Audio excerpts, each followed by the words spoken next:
you know, I just feel like that can get you so much. Just having that attitude of aggressiveness where you're going to go at it. Even sometimes if you're not necessarily making the right move, that doesn't matter as much as how bad you want to make the right move. And you know, like I said, it's a give and take sport. It keeps happening every jump. It keeps moving and changing. Oh! Hey! All right. Come on out with it. Come on. Never mind, not now. Stinger was more like a scorpion right there. He's going to make sure Stetson Lawrence remembers that out as Stetson climbs over the chute, visits with his buddy Aaron Roy. It did not take long for that to get dicey. Watch when this bull looks left. He makes a huge move, and then the bull doesn't commit.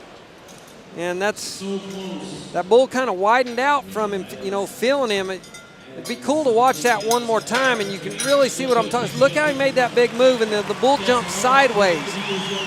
Boy, that's where a bull is really smart and like gives that fake, and that bull rider commits himself, and he widens out, lets him drop down in there, and then tries to turn back and hook him. That was a big range.